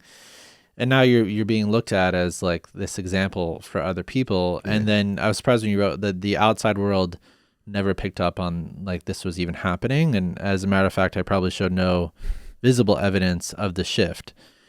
And so as a public figure, how does someone get so good at like hiding what's actually happening? You have to, because you're not given permission to be flawed. You're not given permission to be weak. You're not given permission to be vulnerable. It's actually a cycle that happens with public figures or cultural leaders, of them experiencing some problems, them being vulnerable, their vulnerability mocked or used against them, and them going back to feeling hurt and disturbed and having to internalize that trauma. And then maybe they get healthy enough to be vulnerable, and then it's mocked and it's dealt with wrong, and then they hold it back inside and they never find healing.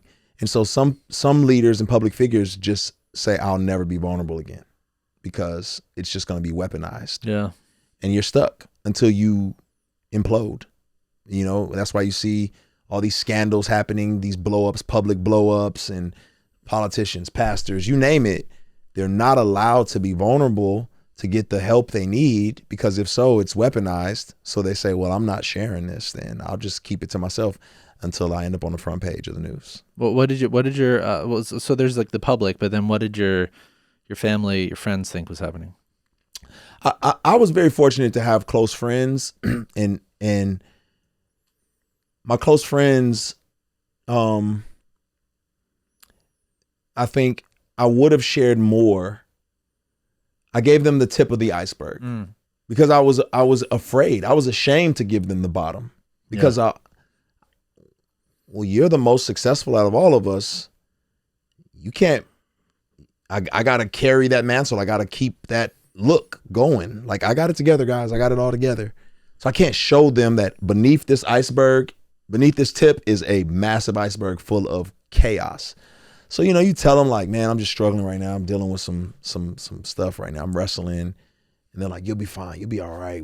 Man, don't worry about it. And you want to go deeper, but to go deeper means like, how will I be looked at? How will I be viewed? You built yourself up in their eyes as such a prominent figure that to tear that down for them feels embarrassing in a lot of ways. And then for me, I rose from the ashes. You know, I came from all this trauma and all this detriment, all these things. Like, you rose up. Internally, you're telling yourself, I'm tough. I can do it. I did it. I got that going against me. The other thing I got going against me is... That's the thing you always wanted, to be tough. Yeah. Exactly. The other thing I got going against me is nobody who's... Like, I think we substitute financial success with security. Like, financial security is really a myth. You're not secure from death, or you haven't secured peace. Yeah. You haven't secured any of those particular things.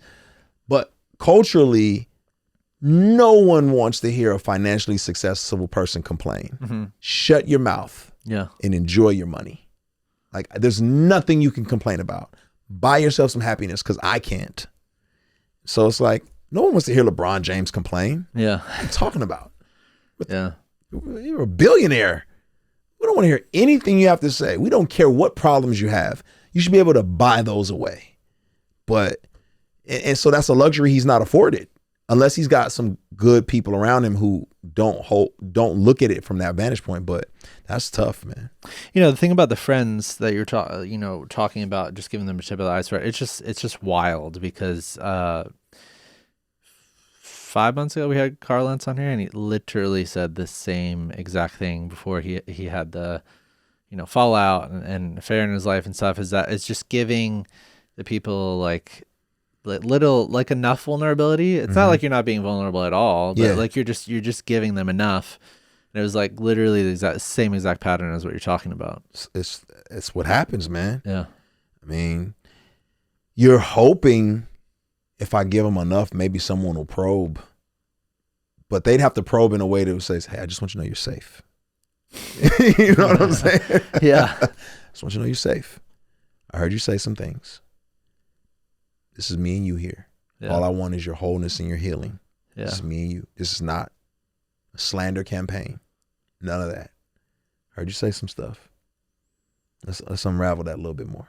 Yeah, it's kind of interesting because we're getting back on the rival thing of like when you get to a certain image that people create in their minds of you of like, oh, this polished figure who's overcome all these things.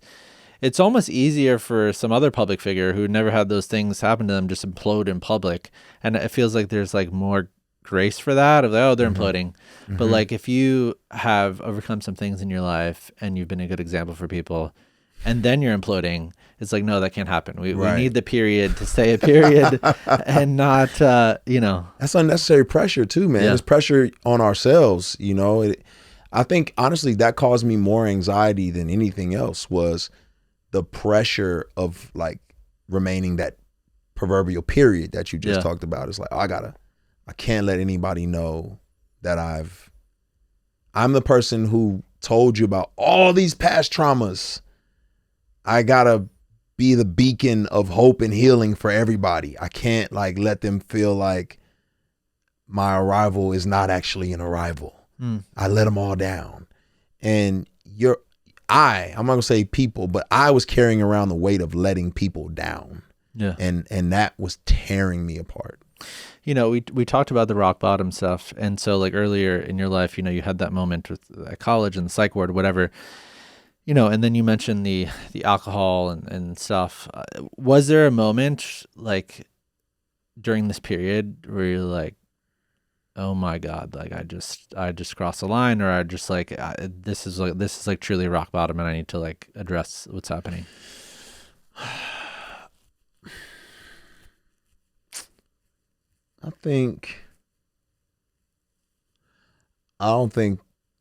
Honestly don't think the way I was raised, I think if I would have remained emotionally or mentally stable enough, like if I didn't have a mental breakdown, I probably would have taken all of it to the grave. Yeah.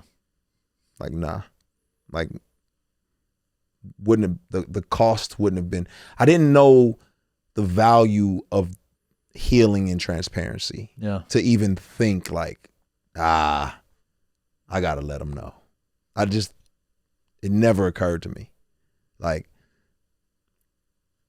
I'm taking far too many opiates. I am drunk quite often. I think I want to get a divorce. There's no way I can say any of this. Yeah. Nah.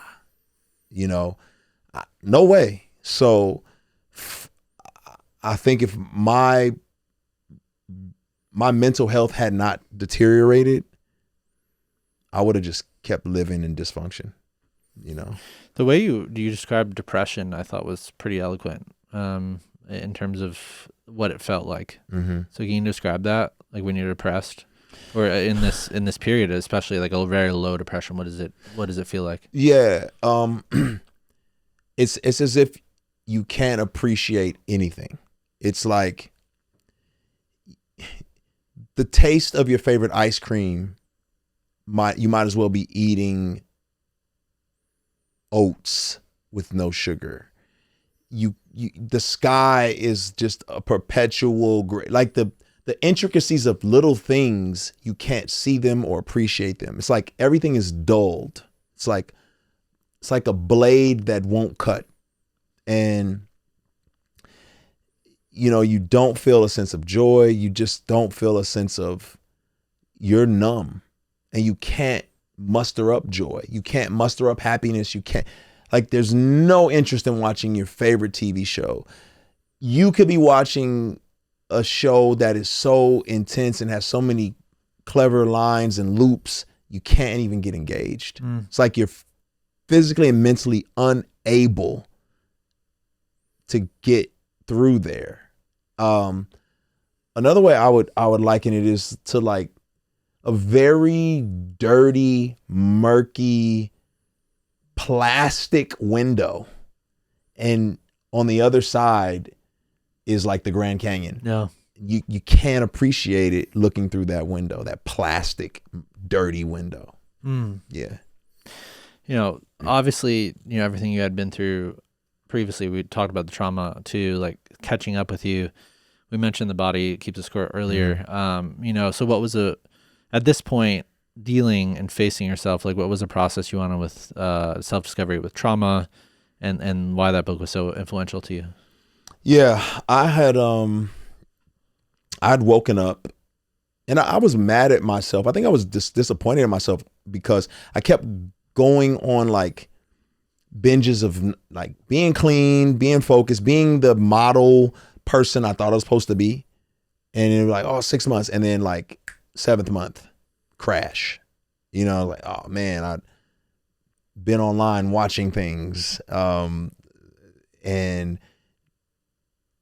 drinking again, and took another tour around the Xanax block or something along those lines. And it's like, and I suck, man.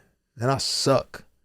And I'll never forget, I think it was a Halloween night of just binge drinking. And I had some younger guys with me too that I just felt like I should have been a better influence on. And I saw them doing some stuff that I was like, man, like they're going too far in some of the way they're acting. And we were just being a disturbance and a nuisance in the streets of New York City. And for somebody who, like, I was just out of character. Yeah. And I woke up the next morning, and I probably ruminated on a lot of things all that morning. I ruminated to the point to where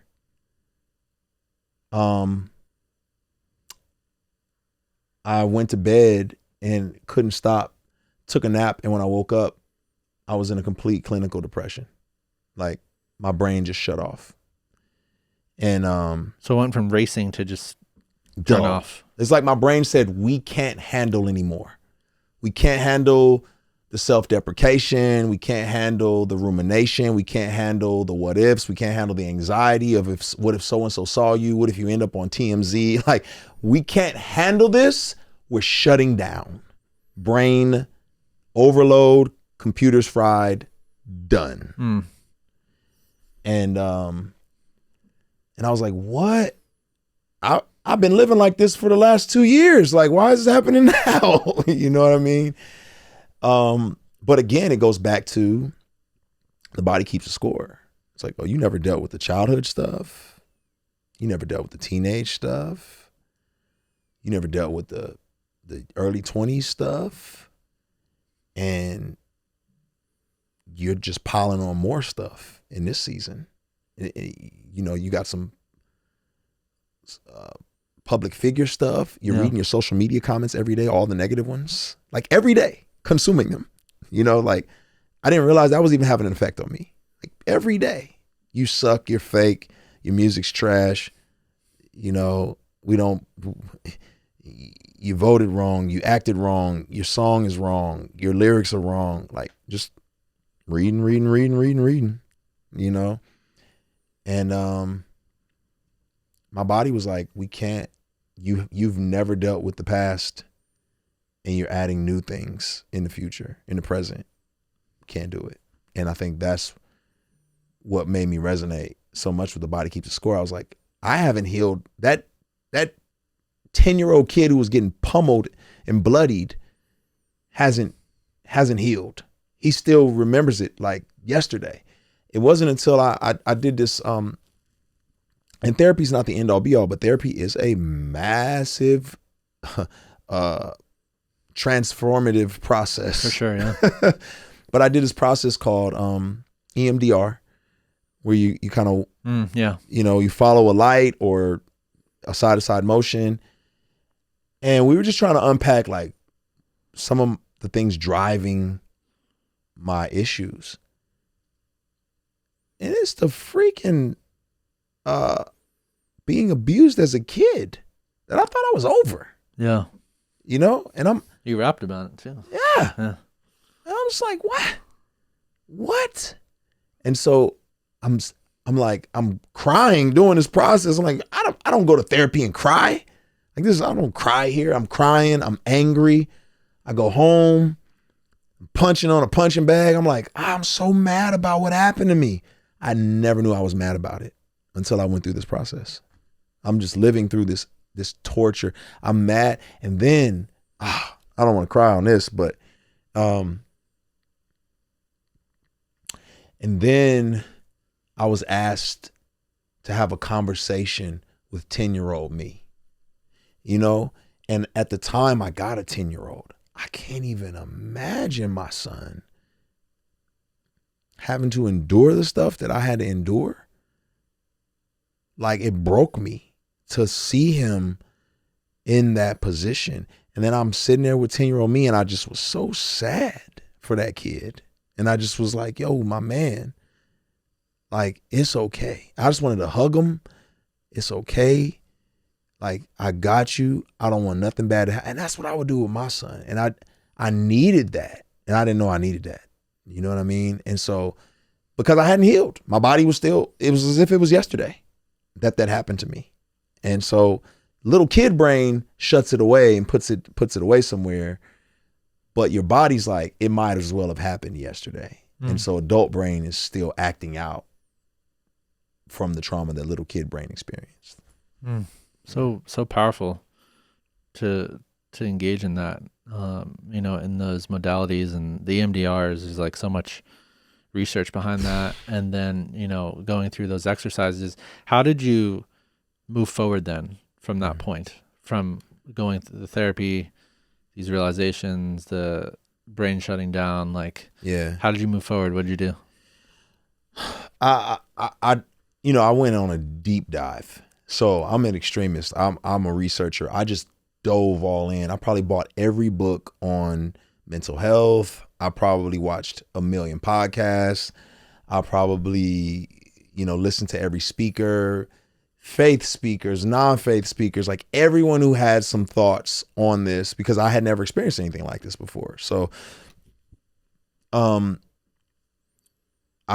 really walked through this process of trying to understand what needed to happen for me to experience some healing. And I was scared of medication because I had been self-medicating for so long. So I was like, is there an alternative for me? Because I'm scared, and I just began to try things, try meditation, try this, because I had nothing to lose. I'm in a place of mental despair. And I think what I learned was to be a fully integrated human being. I think I was so compartmentalized, and I would dabble instead of learning how to be, just fully, like, all of these things had to work together. Yeah. So my spirituality, my therapy, my family, my relational self, like I was like being a solo artist all the time. Yeah. It's like, oh, I'm playing the piano over here. Now I'm gonna play the drums. And even with my friends, it was like, oh, it's relational time. And I didn't realize like that needed to merge. and they need to be a band. And it sounds like a beautiful orchestra when you bring them together. And I began to be transparent about this world, that world, this world. And it all was one beautiful orchestra. And then I started to live. Then I started to understand it wasn't an arrival. It was, now I'm on a healthy journey, right? It's a healthy journey now. There's no arrival. There's just journeying as healthy as possible. That's what it is. Now I am moving as a unit. Now we're collective. Now the spiritual's not at war with the intellectuals, not at war with the relationals, not at war with the world of therapy. Like, we're moving together. Yeah. And I'm taking people on the journey with me, and we're journeying. And that's, yeah. I love the idea of integration, really. I mean, we talked about this a little bit off camera, but people wanting to make life about like just one thing. Yes. And it's like, oh, well, if you have that, then everything's going to be good in your life. And, you know, the idea of life being a symphony of all these things working together in unison. Yes. And moving forward. And I feel like everybody hits up where one of those areas is not where they would like it to be. And, you know, this was a few years ago now, but I feel like this process of healing or healing journey that you've been on seemed to culminate with a really beautiful moment. You know, you wrote about this at the end of your second book where, you know, your son said something to you that was like very significant. Do you remember that? Him wanting to be like me? Yeah. Yeah. Yeah. Yeah, it was a powerful moment, man. I talk about it often, just, you know, my youngest son, we're sitting at a track meet, and track meets are exhaustively long, and his brother's running, and I'm trying to spark conversation and dialogue, and I'm just like, you know, we get to talking about what you want to be when you grow up. And you know, I spent so much of my life like trying not to be like my dad.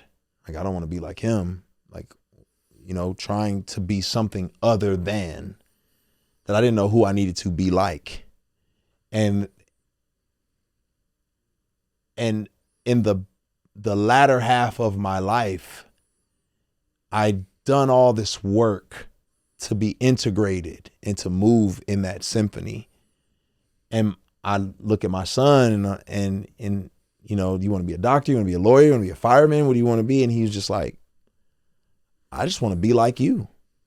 Man, it broke me, because,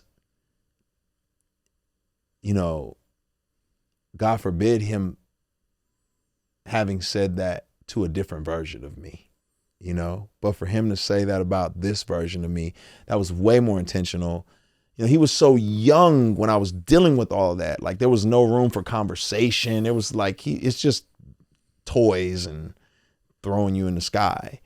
But at this season where there was opportunity to really like dialogue and talk, and for him to just, I just want to be like you. I mean, I was so grateful to do the work. And everyone says do the work, but you know, I think what we're trying to say is go on the journey, you know, like go on the journey. And I was so grateful that I did it, because now he's looking at someone who is journeying in a healthy way, and not just like, I don't know what's happening, who cares? And you get fed up and you get tripped up, and you tried this and that didn't work. So you try this and then that doesn't work. And it's like, he's seeing it all. Yeah. And I love that. Like, the ironic part of this is he's an incredible saxophone player. Really incredible. He picked it up so fast. He made all district. He's trying out for all state. And we were cleaning out my storage recently, and he found my bass guitar, which I was supposed to be learning how to play much better, but I didn't. And he was like, can I have that? I was like, you play saxophone? He was like, I want to play that too. So I play saxophone because it's school, but this I want to play. And he's up at night just working on his fingering and on playing the bass guitar. And I'm like, he's playing multiple instruments, you know? He's already integrating. He's already being a symphony, you know, being a band. Yeah. And I love that. It's a beautiful picture to me of like, you got to play multiple instruments, you know? Got to play multiple instruments. Yeah. I kind of wanted to, close by, if we've learned anything at this point, as we said up front, like people never arrive. And so like you had this initial spiritual journey, you didn't arrive there. Yeah. You're on this journey of integration and this healing process now, and this last book came out a little over 4 years ago. And so what has it been? How would you sum up the past few years after you went through this huge wave of 2018, 2019? How would you sum it up? There's a trigger word that people hate in certain circles called deconstruction. Yeah. And some people love it, some people hate it. I do think we all, in some senses, do a method of deconstructing in life. Like, there's different terms for it, right? Deconstruction is just the term we use now. But when you're young, you look at the world through a particular lens. Your family may have trained you a certain way, and this is how everything goes. You go off into the real world. You're like, it works a little bit differently than mom and dad said. So you gotta have to break down some of the things that were painted for you and kind of see for yourself, like, okay, so this is really this. And you gotta learn some stuff that you gotta throw out the window because, well, mom said never get a credit card, but I'm seeing that some people do get credit cards and it works. So, you got to kind of throw out some stuff and then you start rebuilding something new. Yeah. Something new with all of the insight that you've gotten. And I think that's where I'm at. I've gone through the process of deconstructing or tearing down. And I think that was okay in order to build something new. So now I'm in the process of reconstructing this new path forward. Yeah. Right. And that's our lifelong journey, is constantly reconstructing. Like, the building is not finished until you're buried. Yeah. And even then, someone's going to build on that foundation. Yeah. Right. So we're in this constant state of reconstructing, and I'm enjoying that. I think that's the beauty of where I'm at today, is reconstructing. Is I'm done tearing everything down. I did that. Okay. I was in a bad place. I built all this stuff. It didn't work. Tore it down to figure out what the heck was going on. Found out there was asbestos in the house. Found out there was mold. Yeah. Tore those walls out. Let's put some new walls in. And hey, we're going to keep building, and we're going to keep growing, and we're going to keep moving forward. And so that's the season that I'm in now, is what does life look like now? How do you reconstruct a life when you are integrated emotionally, spiritually, relationally, mentally? What does that look like? I'm on that path. I think that's so beautiful. Yeah. I mean, I see that come through with your podcast, especially. I think, the different ideas that you're exploring and the edges of different things that you're exploring. I think, there's a fearlessness to it. And I think a lot of people, probably in some senses are on a fragile foundation with what they believe. And so they don't want to go through that period of examining or deconstructing their mental health or their spirituality or all these different things that are laying there. They don't want to hear about the edges or the different possibilities because, they fear that it might break them. Yeah. But I love the attitude that you're talking about, because at the end of the day, you're going to be in a state of apathy, or the breakdown is going to happen anyway. Right. And so it's just going to come. Oh, right. And so I think that this, when I think about you, I think like the word that comes to mind is curious. Yeah. And so that's very accurate. Yeah. So, just the curiosity of like, okay, I'm just going to learn about this thing right now. I'm not going to feel threatened because someone's saying something I don't believe in right now. I'm just going to hear them. I'm going to honor them and see what they have to say. And if there's something I'm going to take from, I'm going to take from it. And, there's a fearlessness in that. And I think that's a trait that a lot of people could learn, they would do well if they started operating that way. So, you nailed it. Yeah. I mean, that's it to the T. Yeah. Like, you realize the world is much bigger than you thought it was. And so it's like, I don't know it all. Well, and I'm not, like you said, like, my identity is not in jeopardy. My foundation is not in jeopardy.